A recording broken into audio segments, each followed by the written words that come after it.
നമസ്കാരം. തരംതിരിക്കുന്ന എന്തിന് എന്നുള്ള 8ാം ക്ലാസ്സിലെ ചാപ്റ്ററിലെ ഇമ്പോർട്ടൻ്റ് ആയിട്ടുള്ള കാര്യങ്ങൾ മാത്രമാണ് പറയുന്നത്. ഫസ്റ്റ് വൺ, ഡൈക്കോട്ടമസ് കീ എന്നാൽ എന്ത്? സസ്യജന്തുജാലങ്ങളെ തിരിച്ചറിഞ്ഞ് വർഗീകരിക്കുന്നതിന് ഉപയോഗിക്കുന്ന ശാസ്ത്രീയ സൂചകങ്ങളാണ് ടാക്സോണമിക് കീകൾ. ഏറ്റവും പ്രചാരത്തിലുള്ള ടാക്സോണമിക് കീകളിൽ ഒന്നാണ് ഡൈക്കോട്ടമസ് കീകൾ. ഇതിലെ ഓരോ സൂചകവും 2 തിരഞ്ഞെടുക്കൽ സാധ്യതയെ ഉൾക്കൊള്ളുന്നവയാണ്.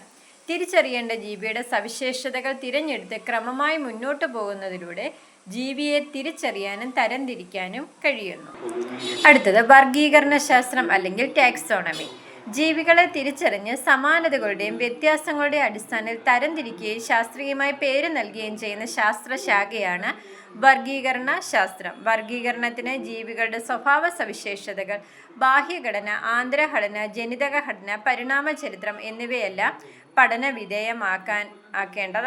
വർഗീകരണത്തിന്റെ പിതാവ് എന്നറിയപ്പെടുന്ന കാൾ ലിനേയസ് ആണ്. അതുപോലെ തന്നെ വർഗീകരണ ശാസ്ത്രത്തിന്റെ നാൾവഴികളിൽ ശ്രദ്ധേയമായ സംഭാവനകൾ നൽകിയ ആൾക്കാരാണ് അരിസ്റ്റോട്ടിൽ, ജീവശാസ്ത്രത്തിന്റെ പിതാവ്; തിയോഫ്രാസ്റ്റ്, സസ്യശാസ്ത്രത്തിന്റെ പിതാവ്; ചരകൻ, ആയുർവേദത്തിന്റെ പിതാവ്; ജോൺ റേ, 18,000-ലധികം സസ്യങ്ങളെ ഹിസ്റ്റോറിയ ജനറാലിസ് പ്ലാന്റേം എന്ന പുസ്തകത്തിൽ രേഖപ്പെടുത്തി. സ്പീഷീസ് എന്ന പദം ആദ്യമായി ഉപയോഗിച്ചു. നെക്സ്റ്റ് വണ്ണാണ് കാൾ ലിനേയസ്. ആധുനിക വർഗീകരണ ശാസ്ത്രത്തിന്റെ പിതാവ് എന്നറിയപ്പെടുന്നു. കാൾ ലിനേയസ് വർഗീകരിച്ചതിന്റെ അടിസ്ഥാനത്തിൽ kingdom, phylum, class, order, family, genus, species ഈ രീതിയിലാണ് വർഗീകരണം നടത്തിയിട്ടുള്ളത്. ഇവിടെ 2 സസ്യങ്ങളുടെ വർഗീകരണ തലമാണ് പറഞ്ഞിരിക്കുന്നത്. കിങ്ഡം, 2ന്റെ കിങ്ഡം എന്താണ്? പ്ലാന്റ് ആയതുകൊണ്ട് പ്ലാന്റേയാണ്. ഫൈലം ആൻജിയോസ്പെർമോഫൈറ്റ, ഫൈലം ആൻജിയോസ്പെർമോഫൈറ്റ തന്നെയാണ്. ക്ലാസ് മോണോകോട്ടിലിഡനെ, മാംഗോയുടെ വരുമ്പോൾ ഡൈക്കോട്ടിലിഡനെയാണ്. സീരീസ് കാലിസിനെയാണ്. മാംഗോയുടേത് സാപ്പിൻഡേൽസ് ആണ്. ഫാമിലി അരക്കേസിയാണ്. ഫാമിലി അനാകാർഡിയേസിയാണ്. ജീനസ് കോക്കസ് ആണ്. മാവിൻ്റേത് ജീനസ് മാഞ്ചിഫ്രയാണ്. സ്പീഷീസ് കോക്കനട്ടിൻ്റെ വരുന്നത് ന്യൂസിഫ്രയാണ്. മാവിൻ്റേത് വരുന്നത് സ്പീഷീസ് ഇൻഡിക്ക.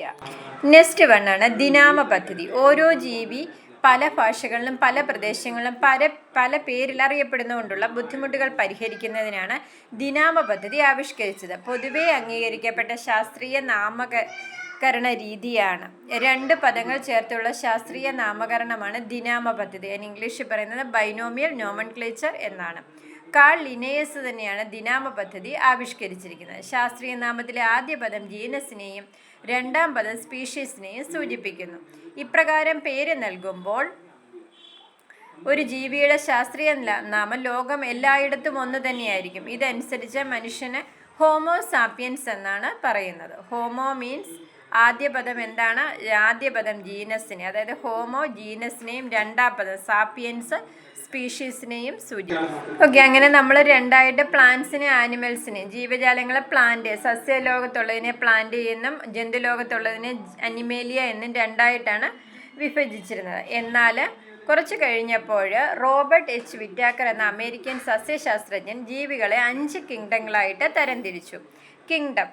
കിങ്ഡം ഉൾപ്പെടുന്നതാണ് പറയാൻ പോകുന്നത്. 2 കിങ്ഡമേ ഉണ്ടായിരുന്നുള്ളൂ, പ്ലാന്റേം അനിമേലിയ. അതിപ്പം മാറ്റിയിട്ടാണ് 5 കിങ്ഡം ആക്കിയിരിക്കുന്നത്. Monera, Protista, Fungi, Plantae, Animalia. Monera ഉൾപ്പെടുന്ന ജീവികൾ ബാക്ടീരിയ, അതായത് ന്യൂക്ലിയസ് ഇല്ലാത്ത ഏകകോശ ജീവികളാണ്. പ്രോട്ടിസ്റ്റ, അമീബ, ന്യൂക്ലിയസോടുകൂടി ഏകകോശ ജീവികളാണ്. ഫഞ്ചെ, കുമിളകളാണ്. സഞ്ചരിക്കാൻ കഴിവില്ലാത്ത പരപോഷികളായ ഏകകോശ ജീവികളും ബഹുകോശ ജീവികളും ഫഞ്ചയിൽ വരുന്നു. പ്ലാന്റ്, സസ്യങ്ങൾ, സ്വപോഷികളും സഞ്ചാരശേഷിയുമില്ലാത്തതുമായ ബഹുകോശ ജീവികൾ. അടുത്ത അനിമേലിയ, ജന്തുക്കളാണ്. പരപോഷികളും സഞ്ചാരശേഷിയുമുള്ളതുമായ ബഹുകോശ ജീവികൾ.